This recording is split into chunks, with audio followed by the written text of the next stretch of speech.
अध्याय 29 दुर्घटना व दुर्घटना की जांच, एक्सीडेंट एंड एक्सीडेंट इंक्वायरी 1। परिभाषा दीजिए। घातक चोट 1999, गंभीर शारीरिक चोट 1998, 2000, रिपोर्टेबल चोट साधारण चोट 1992 है। डिफाइन।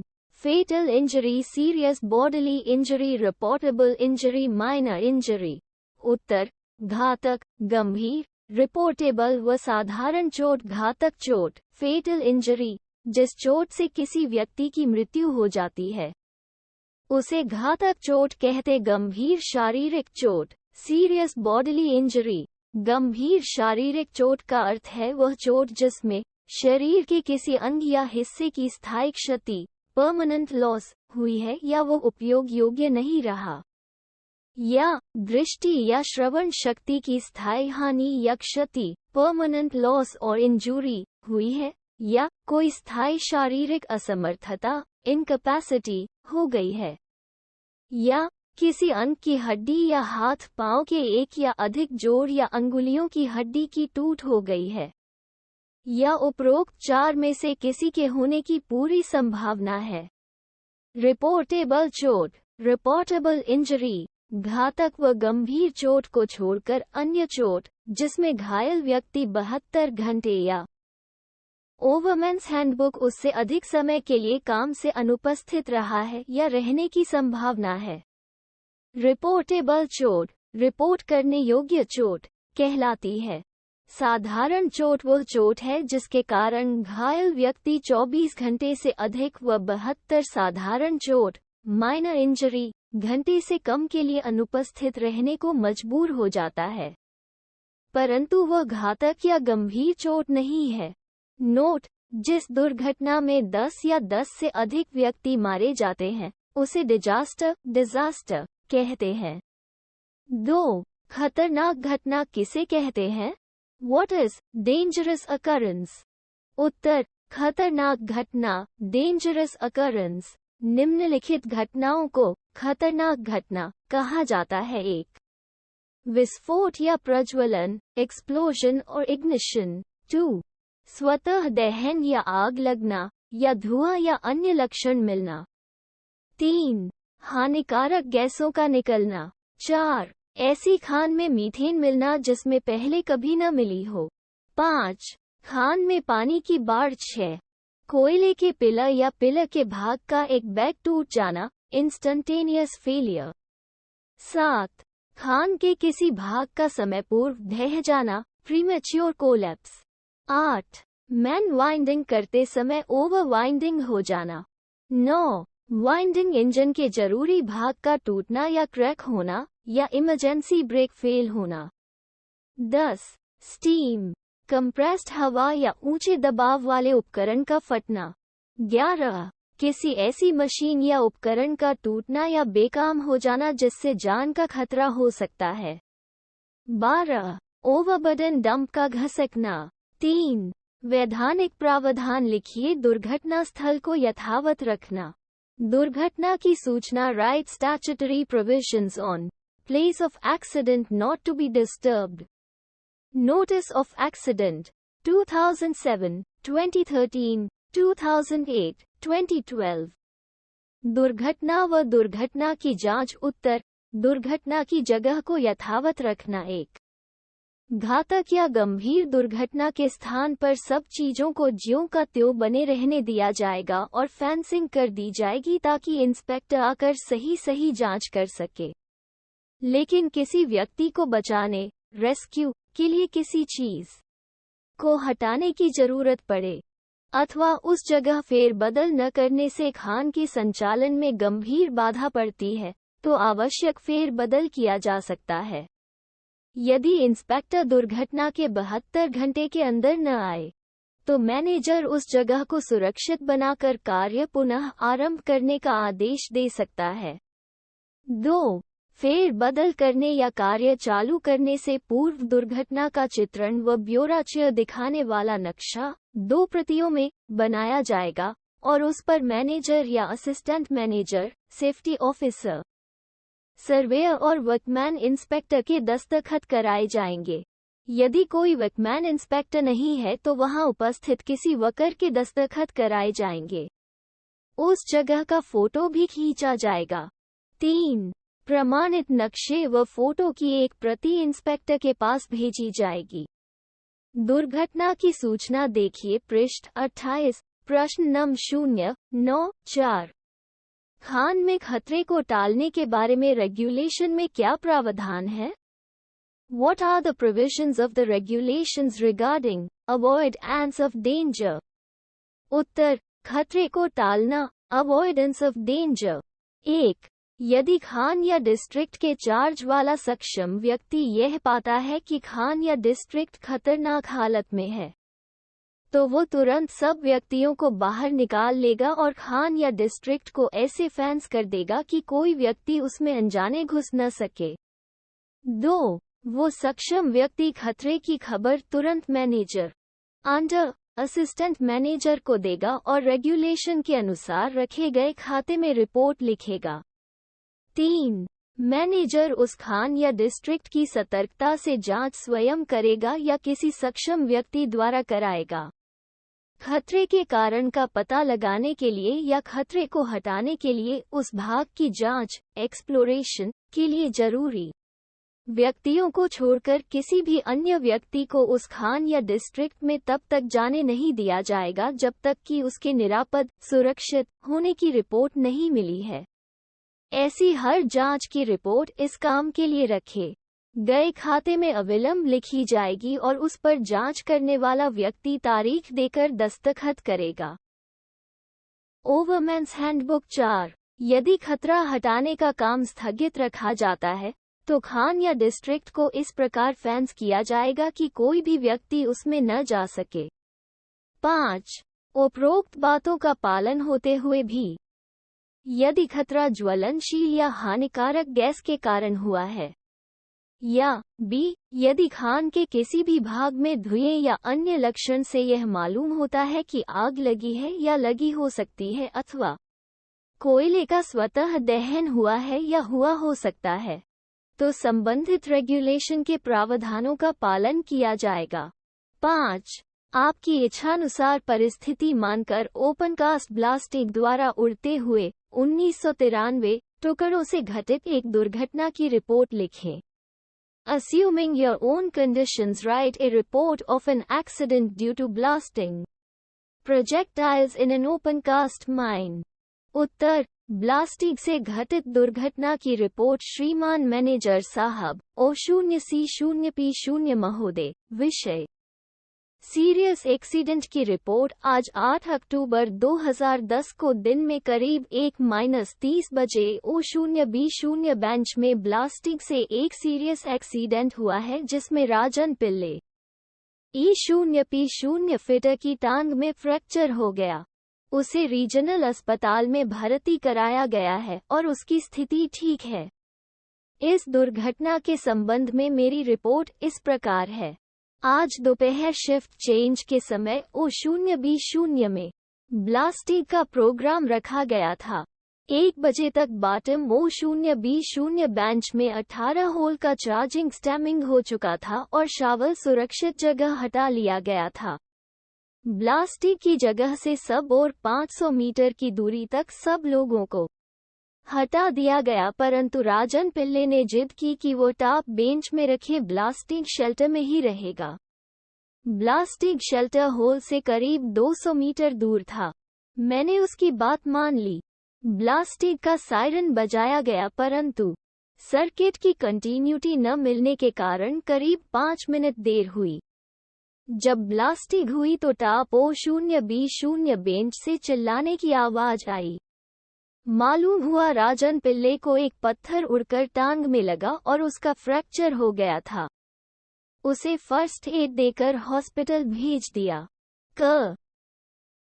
दुर्घटना व दुर्घटना की जांच पूछताछ में राजन पिल्ले व प्रीतम सिंह से मालूम हुआ कि सायरन बजने के बाद जब देर हो रही थी तो राजन पिल्ले गुस्से में आ गया और ब्लास्टिंग शेल्टर से निकलकर ऊपर से झांककर नीचे देखने के लिए आगे बढ़ा।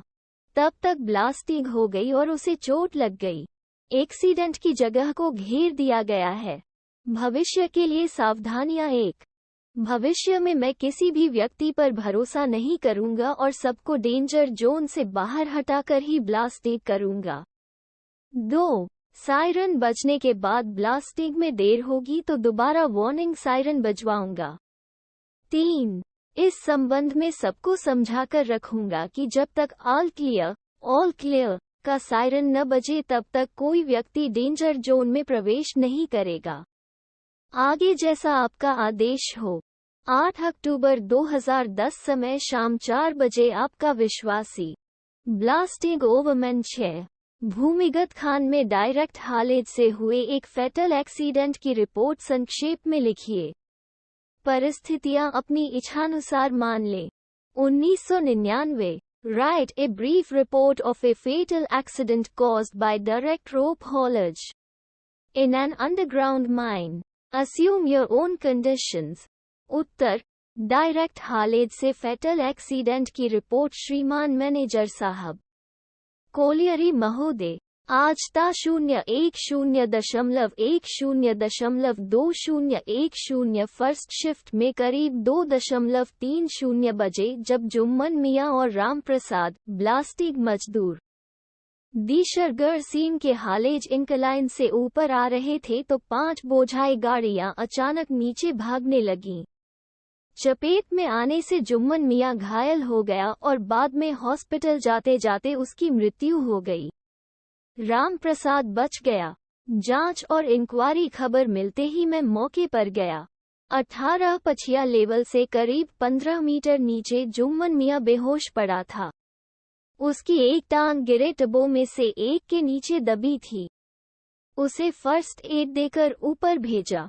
मैंने उसके साथ ही राम प्रसाद से, लूसमैन रामू महतो से व हालेज खलासी जग्गू साव से पूछताछ की।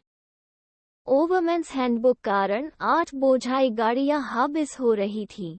जब लूस करीब 16 लेवल के पास पहुंचा तो ऊपर से तीसरे टब की ड्रॉ बार से जुड़े डी लिंक की पिन टूट गई और गाड़ियां पीछे भागने लगीं। पहलवान न लगा होने से गाड़ियां करीब 2 पिल तेजी से भागकर डीरल हो गई। इस बीच गाड़ियों के पीछे पीछे आता हुआ जुम्मन मियां उनकी चपेट में आ गया। उसने मैनहोल में जाने का प्रयास किया परंतु सामने सिग्नलिंग तार पड़ जाने से वह समय रहते ऐसा नहीं कर पाया। राम प्रसाद जो उससे कुछ नीचे आ रहा था मैनहोल में घुस गया। पिन ड्रॉ बार पिन यहां टूटा देखने से मालूम हुआ कि ऊपर से चौथे टब की डी लिंक की पिन टूटने से डी लिंक खुलकर एक्सीडेंट हुआ। ऊपर आकर मालूम हुआ कि जुम्मन मियां की अस्पताल जाते समय रास्ते में मृत्यु हो गई। एक्सीडेंट करीब 2:30 पर हुआ।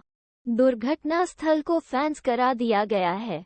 कानूनी उल्लंघन 1 ब्लास्टिंग मजदूर ट्रैवलिंग रास्ता छोड़कर हालेज रास्ते से आ रहे थे। उनसे पूर्व उनका शोटफायरा बिमल घोष भी हालेज रास्ते से ऊपर उठ रहा था।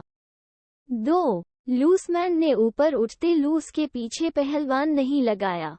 3 डी लिंक की पिन कमजोर थी। 4 मैनहोल के सामने सिग्नलिंग तार की अड़चन थी।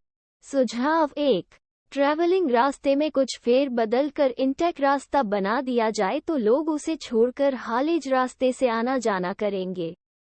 शोटफायरा बिमल घोष को वार्न किया जाए। 2 लूसमैन को चार्ज शीट किया जाए। 3 सब टब की डी लिंक चेक कराई जाए। 4 सब मैनहोल की जांच करके जरूरत अनुसार सिग्नलिंग तार ऊपर उठाए जाएं। 5 पिट सेफ्टी कमेटी में इस दुर्घटना पर विचार विमर्श करके जागरूकता बढ़ाई जाए। 10 अक्टूबर 2010 समय शाम 4:30 बजे आपका विश्वासी ओवरमैन। दुर्घटना व दुर्घटना की जांच 7 डंपर बैक करते समय एक डंपमैन स्पॉटर दबकर मर गया। इस दुर्घटना की एक रिपोर्ट लिखिए। अपनी परिस्थितियां मान लीजिए। 1998 Write a report of an accident in which a dumpman spotter was run over by a dumper while the dumper was being reversed. Assume your own conditions. उत्तर, डंपमैन की डंपर से मृत्यु। मैनेजर O0C0P0 श्रीमान जी। विषय, एक्सीडेंट की report ता 06 नवंबर 2010 को डंपमैन spotter Lakhan का जो फैटल एक्सीडेंट हुआ उसके विषय में मेरी रिपोर्ट इस प्रकार है। 6 नवंबर 2010 को नाइट शिफ्ट में, मेरी शिफ्ट में, एक ही O0B0 शावल X23 चालू था और उसके साथ 85 टन के 3 डंपर काम कर रहे थे जिन्हें ऑपरेटर ज्ञान सिंह, हनुमान सिंह और माखन सिंह चला रहे थे। रात्रि 12:30 टी टाइम तक तीनों डंपर ठीक चल रहे थे। टी टाइम के बाद करीब रात के 1:15 पर काम फिर आरंभ हुआ। करीब रात के 1:35 पर जब मैं शावल एरिया में था और हनुमान सिंह का डंपर लोड हो रहा था तो ज्ञान सिंह अपना लोड डंपर डंपिंग से वापस ले आया। उसने बताया कि डंपमैन लखन डंपिंग में मरा पड़ा है।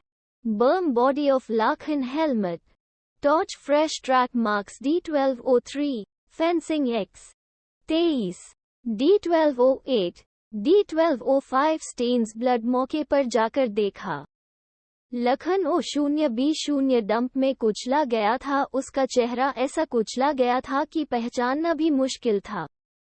उसके शरीर के नजदीक डंपर के चपके के ताज़ा निशान थे। हेलमेट व टॉर्च बगल में गिर पड़े थे।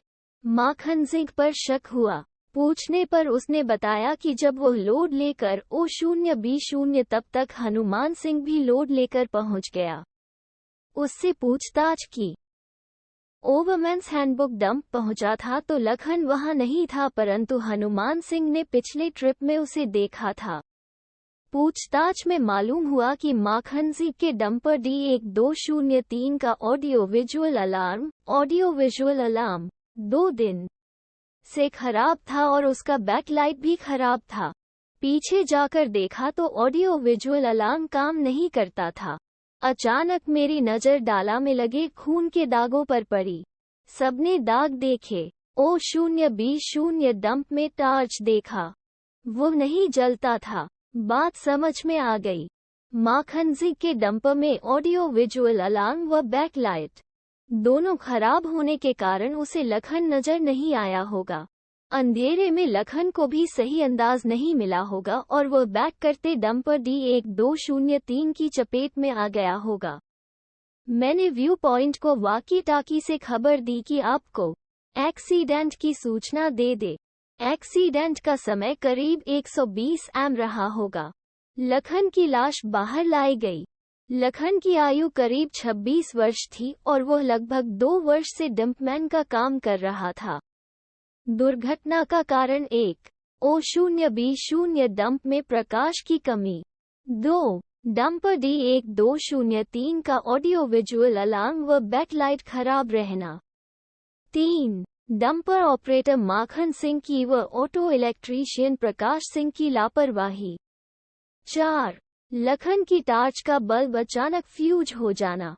सुझाव 1, O0B0 डंप में बिजली के प्रकाश की अच्छी व्यवस्था की जाए।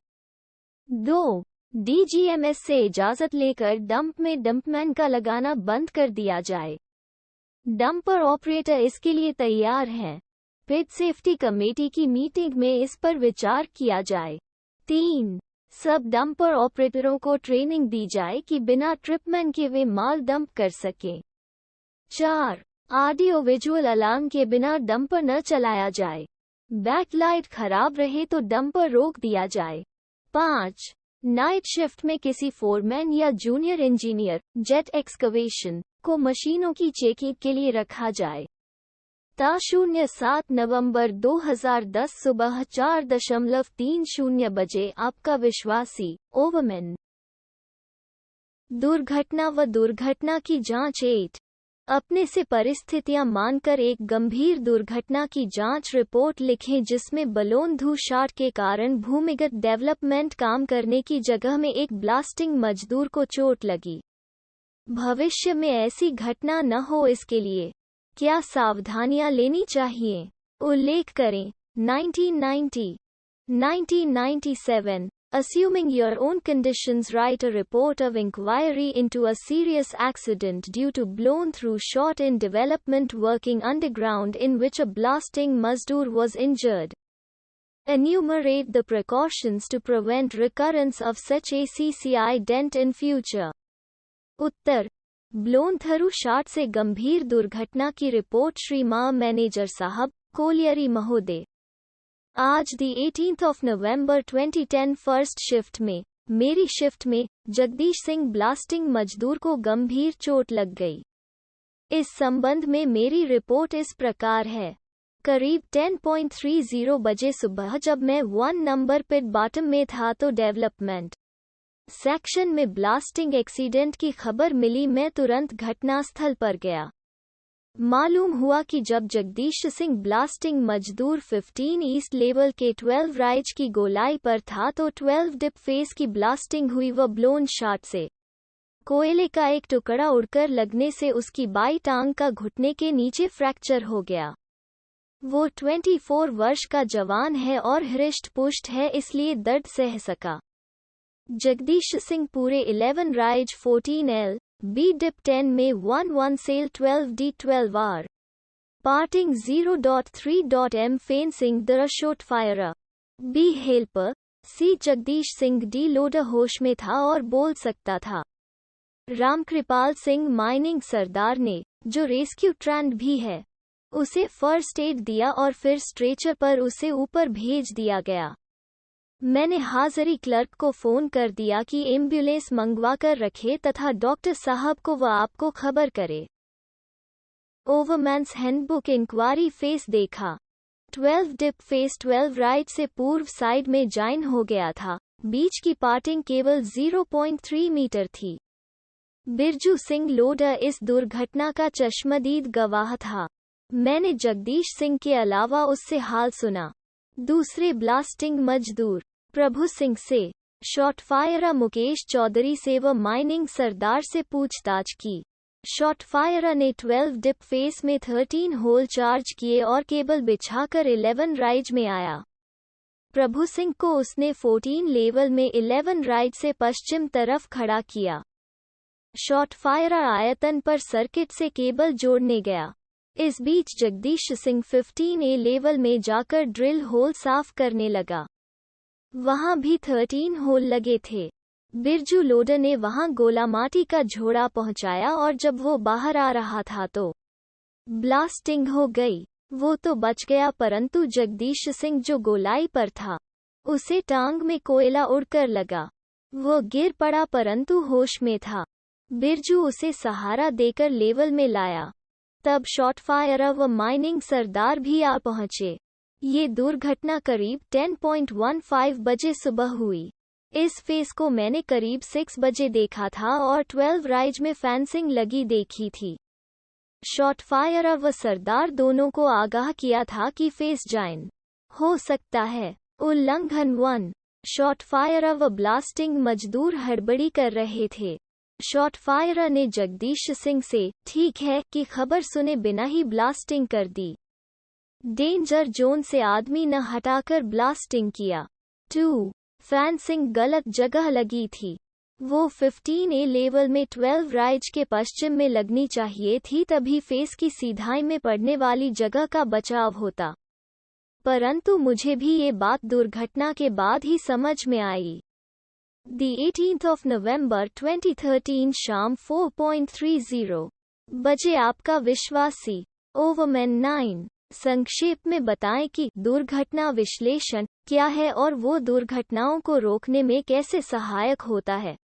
उत्तर देखिए पृष्ठ 437 प्रश्न नंबर 06 2010 ओवरमैन्स हैंडबुक